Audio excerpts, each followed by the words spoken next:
For this Big Book History number 14, we're actually going to read a chapter from my book. So today, I invite you to read along with me as we explore the first chapter in my book, Writing the Big Book. And today I'm going to have the help of two friends. One of them is going to help me by reading the footnotes, and the other one's going to read the longer quotes that appear in the book. That chapter, the one we're reading today, is called Challenging the Creation Myths. And it explains why so many of the hallowed stories told about early A history they're just not as accurate as we might think they are, and they're certainly not as accurate as we might want them to be. Given what we shall read today, it will come as no surprise that each of the 30 chapters that follow frequently present a completely different story, sometimes a radically different story from those that have been told for so many years in AA literature and in AA meetings. So, let's begin and see why it is that we need to challenge those creation myths. There's two quotes just preceding the table of contents that I really love in relation to what's going to happen in the rest of this book. The first one's from Bill Wilson. He was speaking in Fort Worth, Texas in 1954. And Bill said, "I'd just like to spin some yarns. And there'll be a series of yarns which cluster around the preparation of the good old book, Alcoholics Anonymous. Some people reading the book now, they say, well, that this is the AA Bible. And when I hear that, it always makes me shudder because the guys who put it together weren't a damn bit biblical. I think sometimes some of the drunks had the idea that these old timers went around with almost visible halos and long gowns and they were full of sweetness and light. Oh boy, how inspired they were. Oh yes, but wait until I tell you." And then that same year, 1954, as Bill was preparing for writing Alcoholics Anonymous Comes of Age, he interviewed a lot of people from the early days, one of whom was Dorothy Schneider. That was Clarence Schneider's wife. Clarence was the big guru up in Cleveland. Dorothy said to Bill in this interview, she said, "Well, this is switching back, but one of the things I feel vitally important is to get the story of how the book was actually written. We get so many distorted stories out on the West Coast. People talk about the 100 men that wrote the book. Actually, there weren't 100, as Bill will bear me out, but he said 100 to make it sound good, as though it really was going to work. The people talk as though there were 100 men that all went saintly and they were taken straight up to heaven, and God just guided Bill's hand, that Bill just sat there and let the words come through. Actually, there wasn't anything like that at all. No, it wasn't anything like that at all." Chapter 1, Challenging the Creation Myths, November 1934 to October 1937. The book, Alcoholics Anonymous, the story of how many thousands of men and women have recovered from alcoholism, commonly called the Big Book by AA members, is one of the most important and influential spiritual works published in the 20th century. It describes a clear path that alcoholics, problem drinkers who are unable to quit drinking by willpower alone, can follow to achieve sobriety and then live a life free of alcohol. Since 1939, millions of men and women have taken the advice offered in this book, worked the program of recovery outlined in the 12 steps, and experienced the, quote, spiritual awakening necessary to maintain their day-to-day sobriety. It is an amazing book for what it says, but even more so for the profoundly positive, life-changing impact it has had on millions of alcoholics and on the families and communities to which they returned with a newfound purpose of being useful to others. As a product of the late 1930s, Alcoholics Anonymous is almost unique among important spiritual works because of the tremendous amount of contemporary evidence telling us how it was actually put together. For the historian, the most valuable sources are the wealth of 1930 documents preserved in several archives across the Northeast. Footnote. Foremost among these are the Alcoholics Anonymous General Service Office Archive in New York City and the Stepping Stones Foundation Archive in Katona, New York.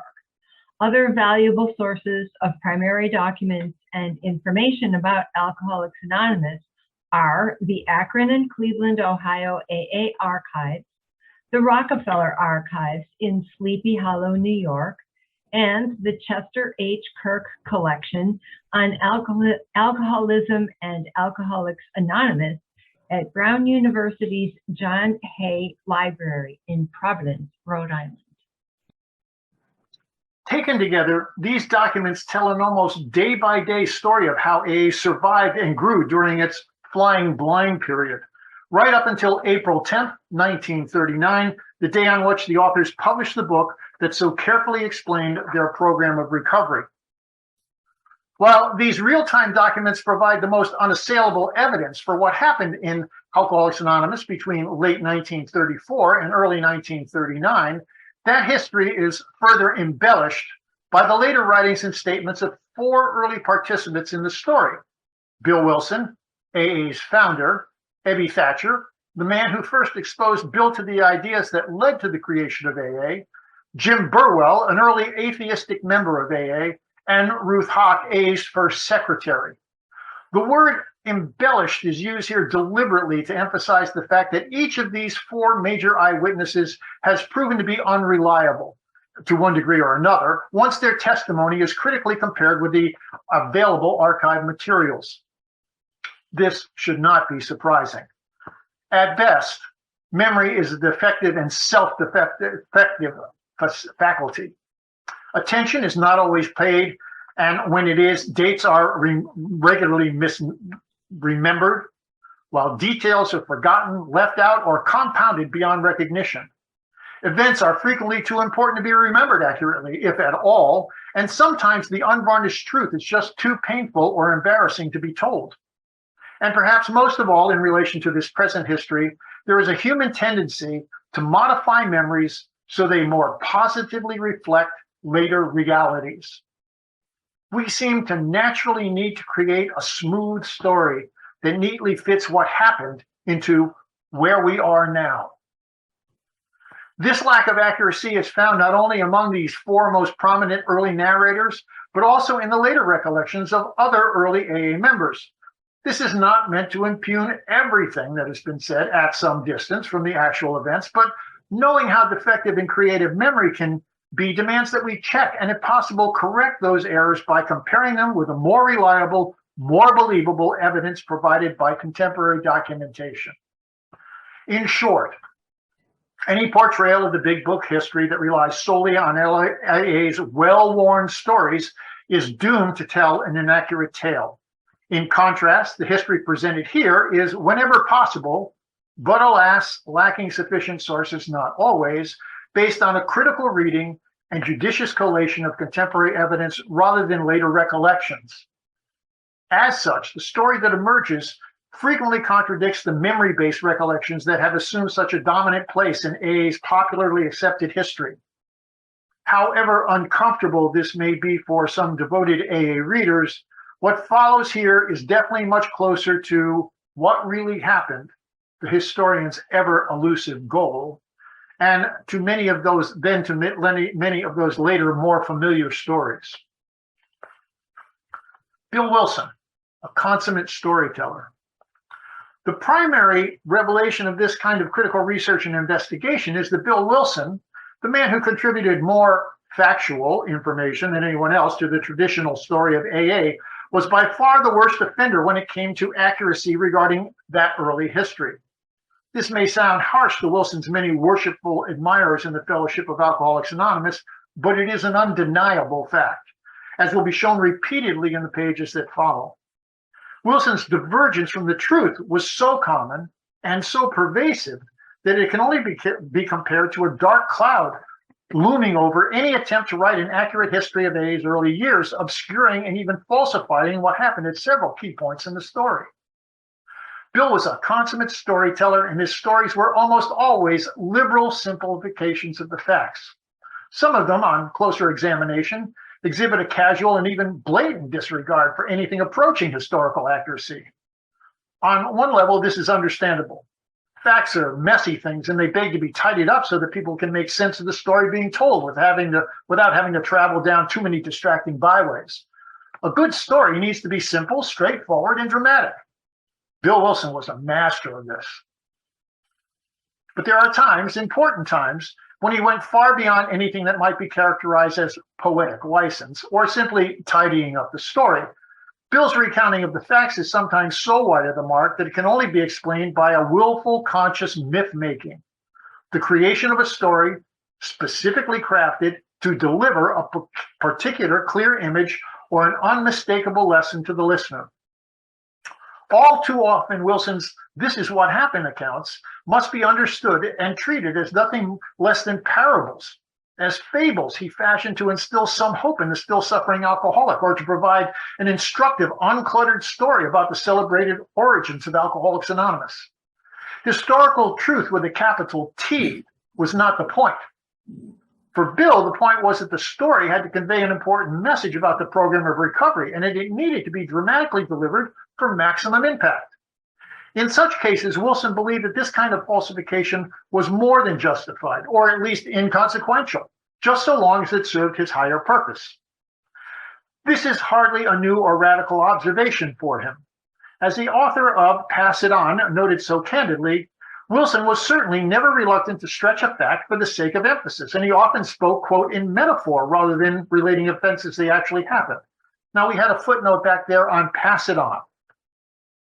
And the footnote reads, an AA General Service Conference approved biography of Wilson and the early years of Alcoholics Anonymous. Moreover, Wilson, quote, was never likely to pass up the opportunity to deliver a parable when he thought it would do some good. Again, all three of those quotes are from Pass It On. Or when he thought he could make a point or highlight a principle. Bill Wilson wasn't just a great storyteller. He was at times a conscious and deliberate myth maker. Besides telling a meaningful story or altruistically mythologizing AA's early history, Bill also bent the facts in substantive ways whenever the true story would have shown the spotlight too brightly in his own direction. He knew he needed to move himself off center stage, and so whenever possible, he altered the story and redirected the light elsewhere. As AA grew and his contribution became more widely known, Wilson became increasingly aware of the need to curb his natural tendency towards grandiosity and to somehow temper the constant adulation that increasingly came his way as a founder of the movement. That is, as, quote, the man who saved my life. Bill regularly sidestepped these ego traps by modifying the facts, changing the story in ways that deflected attention away from himself. As time went on, Wilson routinely gave liberal credit, in whole or in part, to other people for things that were actually his own accomplishments. Finally, many aspects of the true stories just did not make for comfortable retelling once Alcoholics Anonymous became a successful national institution. This was the case, for instance, concerning the early partnership with the Oxford Group, and especially the tendency with which Akron members clung to the group right up until the end of 1939, and even beyond that. Footnote on the Oxford Group. Yes, the Oxford Group was a 20th century religious fellowship in the USA, largely Episcopalian, that tried to practice, quote, first century Christianity. More details about the Oxford Group will be supplied later. Another embarrassing story that raised serious problems for the fellowship was the central role played by Hank Parkhurst, Bill Wilson's right-hand man from 1936 to 1939, because Parkhurst drank shortly after the book Alcoholics Anonymous was published. Whenever possible, mention of Hank and his contribution to the program were judiciously dropped from the stories told about those early years. These four persistent tendencies toward creative reporting, uncluttered storytelling, willful myth-making, deliberate self-deprecation, and the omission of uncomfortable facts, coupled with his notoriously bad memory for dates, means that we should not blithely take anything Bill Wilson said at face value. We had a footnote on bad memory for dates. Ernest Kurtz, for instance, in his justly admired Not God, A History of Alcoholics Anonymous, frequently wrestles with Wilson's inaccuracies as he tries to understand what actually happened, and several of his endnotes make explicit references to, quote, Wilson's atrocious memory for dates and to his general lack of precision with the facts. See especially notes 18 and 24 on pages 329 and 330, respectively. To accept his statements and his stories and statements without the most rigorous kind of cross-examination would be the height of historical folly. At the same time, this is not to say that everything he said was somehow less than truthful. Bill frequently relates facts and events that are completely uncontaminated by these more creative tendencies. But given how often Wilson's version of events is contradicted by other sources, it's always wise to weigh his pronouncements against the testimony of others, and more important, to evaluate them in relation to the available contemporary records. This caveat about Bill Wilson's reliability, however, in no way diminishes his towering stature in the history of 20th century spirituality, or in any way compromises the truly remarkable things he accomplished during his lifetime. Bill was a man of vision, a grand, universal, uplifting, deeply spiritual, life-saving vision. And the fact that he elected to tell uncluttered, instructive parables rather than historically accurate stories can hardly be held against him. Had he not done so, it is possible he would never have been successful in transforming his profound vision of widespread recovery into such a vibrant, spiritually enriching international reality, something he most certainly did before his death in January of 1971. Ebby Thatcher's visit. A prime example of Wilson's creative myth-making can be seen in his version of an encounter considered to be one of the pivotal moments in AA history, the hallowed story of Ebby Thatcher's visit to his Brooklyn home in late November of 1934. Bill sat on one side of the kitchen table drinking gin, while his recently sober friend, Ebby, sat opposite him. Bill told this story of this meeting repeatedly throughout his sober life, but the most famous version of it appears in Bill's story, the first chapter he wrote for the book Alcoholics Anonymous. We had a little footnote there on repeatedly throughout his sober life.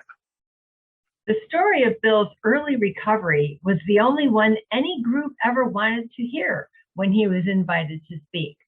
But with each retelling, Wilson became increasingly bored with the endless repetition, and he began to refer to it sarcastically as the bedtime story. He would have been much happier just to skip over this bit of ancient history and move on to much more current and important topics in AA. See Hartigan, Bill W., page 136, and also Unforgettable Bill W. and the, quote, bedtime story. And there is a Barefoot's World URL citation there, retrieved April 24th, 2013. And let's hear what Bill had to say in the book Alcoholics Anonymous in his story. Near the end of that bleak November, I sat drinking in my kitchen. With a certain satisfaction, I reflected there was enough gin concealed about the house to carry me through the night and the next day. My wife was at work. I wondered whether I dared hide a full bottle of gin near the head of our bed. I would need it before daylight. My musing was interrupted by the telephone. The cheery voice of an old school friend asked if he might come over. He was sober. It was years since I could remember his coming to New York in that condition. I was amazed. Rumor had it that he had been committed for alcoholic insanity. I wondered how he had escaped. Of course, he would have dinner and then I could drink openly with him. Unmindful of his welfare, I thought only of recapturing the spirit of other days. There was that time we had chartered an airplane to complete a jag. His coming was an oasis in this dreary desert of futility. The very thing, an oasis. Drinkers are like that.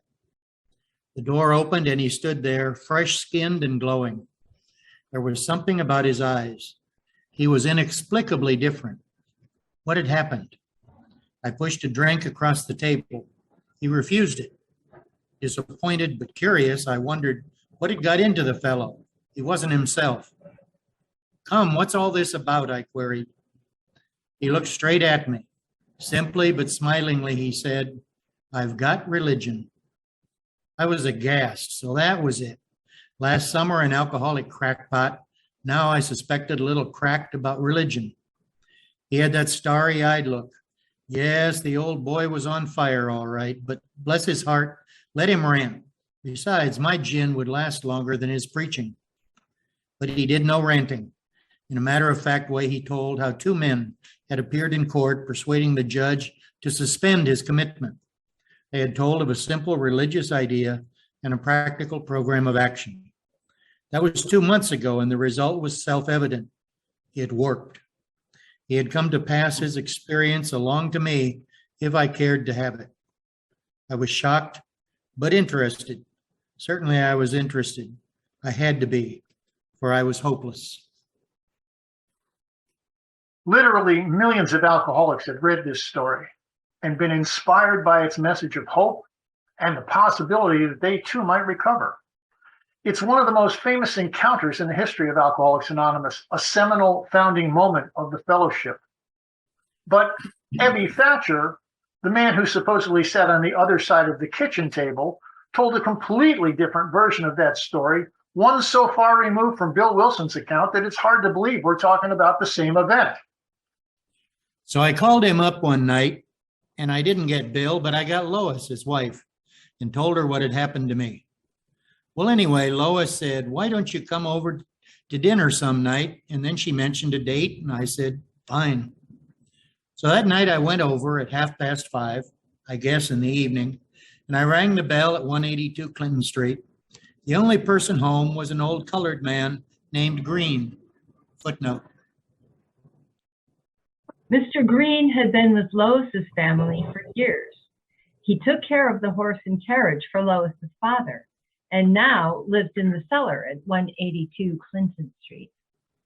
The only person home was an old colored man named Green, whom I had known for years. He'd been with the family, Lois's family, that is, and he said, "They're both out. Both Mrs. Wilson and Mr. Wilson are out, but come on in."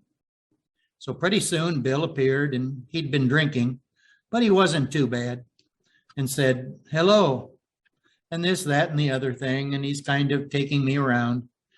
Then he made an excuse. He had to go out and get some ice cream, something else for supper, and of course I knew what he was going after. I understand. I've done it so many times myself. So then Lois came in. Now there was another girl invited. There was a girl invited because she lived upstairs. They'd made the place into an apartment. So we all sat down at dinner, and Bill's got it a little garbled in the book about it being across the kitchen table. But it doesn't make any difference. The idea is there. Now we got dinner, and then we all moved upstairs. And in those houses back in the east, most of the living rooms are on the second floor. So we moved up to the second floor, and after a little hemming and hawing, Lois said, "Well, let's hear about yourself." So I started in, and I guess they got me wound up, and I guess I talked until pretty near 1 o'clock in the morning. And I remember Bill said, "I'll walk to the subway with you." And I knew that he wasn't going to go for a drink because he had a bottle in the house anyway. And on the way over, he put his arms around my shoulder just before I went in the subway and said, "I don't know what you've got, kid, but you've got something, and I want to get it." Well, he didn't stop drinking right away any more than I had stopped drinking back there that summer when the Oxford Group boys came to see me.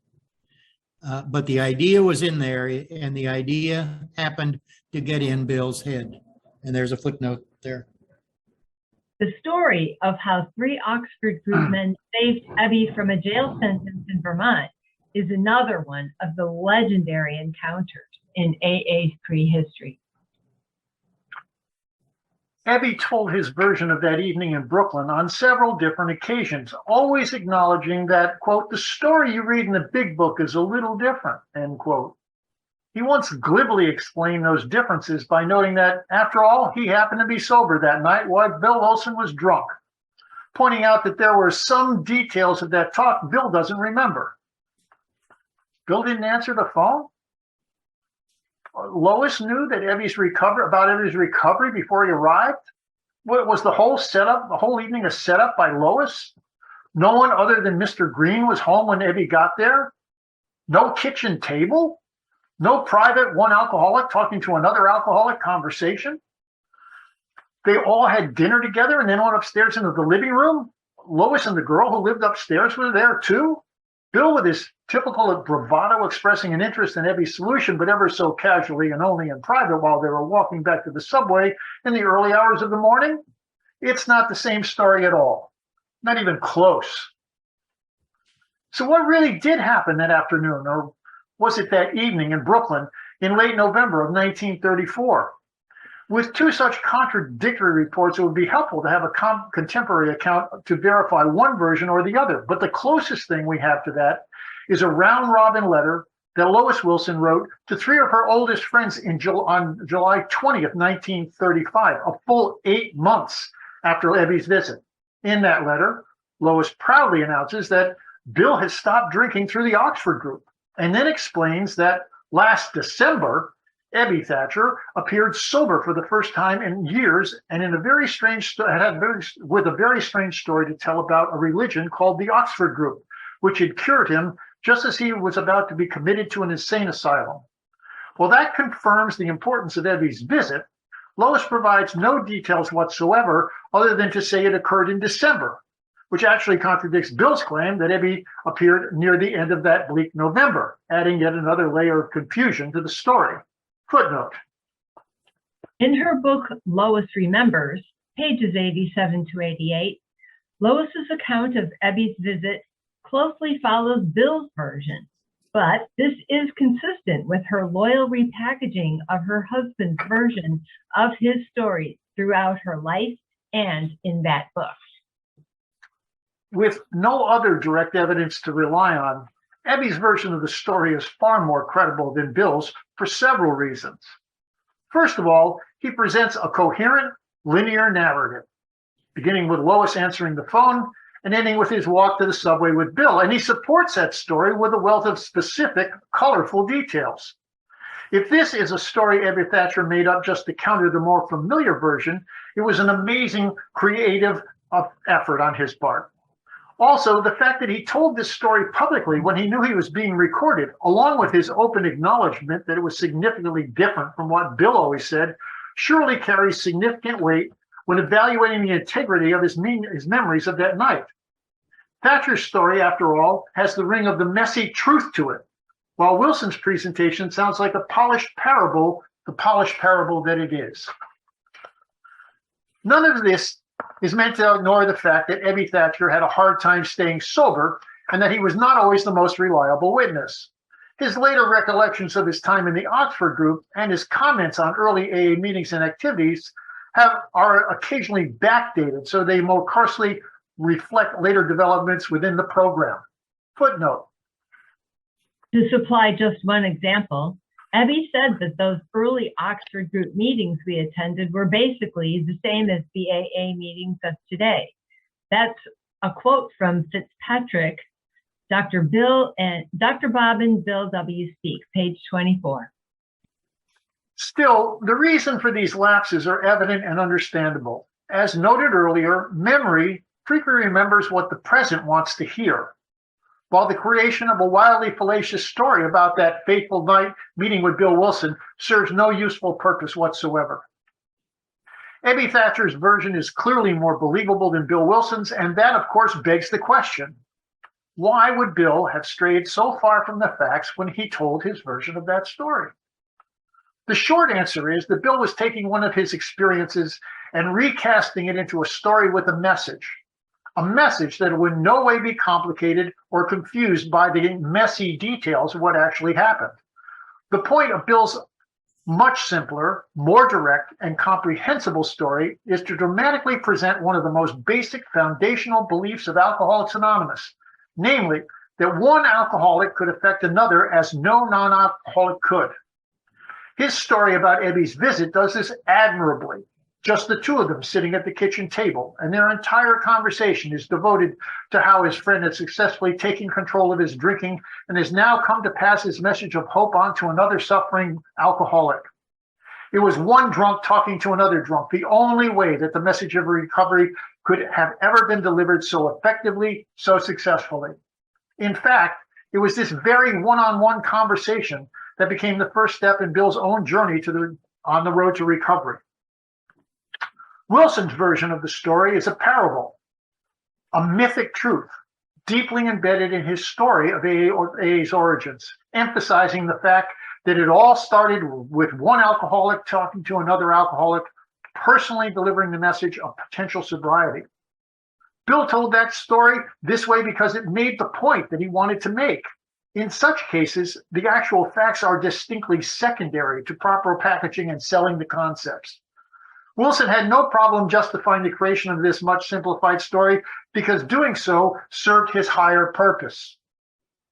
Even as he offered his alternate version, Ebby acknowledged that higher purpose, noting that the differences between his memory of that night and Bill's later recollection didn't really make any difference because the idea is there and the principle of the thing is the same. And indeed, as far as Bill Wilson was concerned, it was the idea and the principle of the thing that were far more important than any jumbled collection of actual facts. Wilson's story had drama and impact, delivering an unmistakable message of hope. Thatcher's did not. Bill's first meeting with Dr. Bob. A few weeks after Ebby's visit, Bill found himself back in the hospital, laid low by his alcoholism for the last time. While there, he had a profound white light experience that transformed his life, and he never drank again. Unemployed and virtually unemployable because of his drunken past, Wilson spent the next 5 months diligently trying to help other alcoholics stop drinking. But all his efforts to pass along the message and the method of his own recovery were a complete failure. A business opportunity arose, and he went to Akron, Ohio to organize a proxy fight that, if successful, would have made him president of the National Rubber Machinery Company.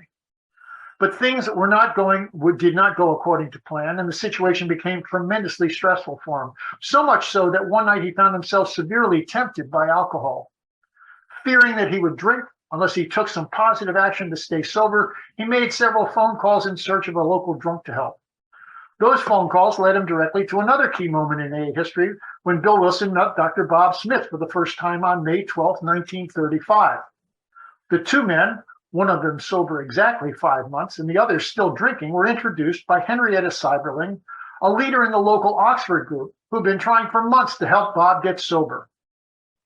That night, Bill and his new friend talked privately for several hours, and afterward, Bob Smith, who had repeatedly tried spiritual means to resolve his alcoholic dilemma but had failed, began to pursue a spiritual remedy for his malady, with a willingness he had never before been able to muster. Bob stopped drinking that night and actually stayed sober for a few weeks before going back to the bottle again. In Dr. Bob's Nightmare, his personal story that appeared in Alcoholics Anonymous, Smith recounted the details of his last drunk. This dry spell lasted for about 3 weeks. Then I went to Atlantic City to attend several days' meeting of a national society of which I was a member. I drank all the scotch they had on the train and bought several quarts on my way to the hotel. This was on Sunday. I got tight that night, stayed sober Monday till after dinner, and then proceeded to get tight again. I drank all I dared at the bar and then went to my room to finish the job. Tuesday, I started in the morning, getting well organized by noon. I did not want to disgrace myself, so I then checked out. I bought some more liquor on the way to the depot. I had to wait some time for the train. I remember nothing from then on until I woke up at a friend's house in a town near home. These good people notified my wife, who sent my newly made friend over to get me. He came and got me home and to bed, gave me a few drinks that night, and 1 bottle of beer the next morning. That was June 10th, 1935, and that was my last drink. On the authority of this story, June 10th, 1935 has ever since been celebrated as the founding date of Alcoholics Anonymous, the first day on which two men sharing a common solution and a commitment to sobriety were both able to stay sober from that day forward. But Bill Wilson wasn't the only early A member who had a problem with dates. Bob Smith claimed he attended the American Medical Association convention in Atlantic City on this trip. But that meeting, it has subsequently been proved, started on June 10th and ended on June 14th. If Dr. Bob did in fact attend the convention, then his first day of sobriety would have been the following Monday, June 17th. Of course, it's also possible that Bob simply couldn't wait another week to go on this bender and lied about the date of the AMA convention so that he could catch the train to Atlantic City 1 week early. Is this incorrect date the result of a faulty memory or just the enshrinement of an alcoholic lie? We don't know. While this particular piece of information is not particularly significant in the larger picture of AA's history, it does highlight the fact that during the 1930s, members were not paying careful attention to the details of their early sobriety, and on occasion, their stories were modified to cover up past indiscretions. Both of these failings will play a part and need to be acknowledged and corrected whenever possible in the story that follows. AA number 3 and the flying blind period. Back in Ohio, Dr. Bob Smith got sober for the last time, and the two men frantically set to work trying to save alcoholics, believing that the best way to preserve their own sobriety was to help others who suffered from the same problem. According to Wilson, they began by visiting local hospitals looking for likely candidates, and their very first case, a desperate one, recovered immediately and became AA number 3. He never had another drink. Once again, Wilson is myth-making. This number 3 AA member was not the very first case they actually worked with after Smith got sober. In fact, there had been at least 2 rather dramatic failures before their first success, a Dr. McKay and Eddie Riley, a man who famously threatened to kill Dr. Bob's wife Ann while chasing her around the house with a knife. Bill claims that this new member was the very first case they worked on, and that he recovered immediately and never had another drink. And that's a parable, one that presents at least 3 of AA's cherished ideals: the necessity of working with others, the fact that this newfound way of attaining sobriety could actually be passed on from one alcoholic to another, and perhaps most important, that their new method could result in permanent sobriety. The point of Bill's story is that what happened to him and then to Dr. Bob wasn't just a fluke. It was something significant, revolutionary, and most important, repeatable. Offering a more historically accurate account would have been irrelevant to the message Bill was trying to deliver and would only have obscured the essential point he was trying to make. Bill stayed in Akron for 3 months, working with Dr. Bob and a number of other drunks, but primarily carrying on his proxy fight, a battle he eventually lost. He returned to New York in late August 1935 without a job and little hope of finding one, leaving him ample time to continue his work with alcoholics. The following month, Bill had his first success in New York when Hank Parkhurst left Towns Hospital and stayed sober. Footnote. Hank Parkhurst's story, The Unbeliever, appeared on pages 194 to 205 of the first edition of Alcoholics Anonymous. His sobriety date of September 1935 is given in the questionnaire on his alcoholism and recovery, which he filled out in late 1938. And there's a GSO box number. And confirmed by a letter he wrote to Mrs. J. Frank Baird on September 2nd, 1938. And again, GSO box number. Over the next 2 years, several more local recoveries followed, but they were accompanied by a long list of failures. Meanwhile, still sober back in Ohio, Dr. Bob was preaching the message of recovery to hospitalized drunks in Akron with significantly more success than Bill was having in New York City. The 2 men communicated with some regularity about their successes and failures via letters, telegrams, phone calls, and during Wilson's infrequent visits to Akron. The fellowship of recovered drunks was small, but their number was growing slowly and steadily. Wilson later characterized the time for the beginning of his own sobriety, December 1934, to the publication of the book Alcoholics Anonymous, April 1939, as the flying blind period, a time when the leadership and the members of the AA fellowship were evolving their program of recovery using what can only be called a trial and error method. Wilson's point was that before the book was published, there was no concrete formulation of their program of recovery, and most especially, there was no clearly articulated 12 steps that drinkers could follow as a roadmap for getting and staying sober. The Oxford Group. But to think the fellowship was really just flying blind during this period presents an inaccurate picture of what was happening. While it is certainly true that this was a period of real uncertainty about what did and what did not work, one that involved ongoing experiments with their methods of staying sober, the groups in Akron and New York were in fact following a formula that they had adopted almost wholesale from the Oxford group, an approach that they soon began to modify and change in a number of different ways to suit their own particular needs.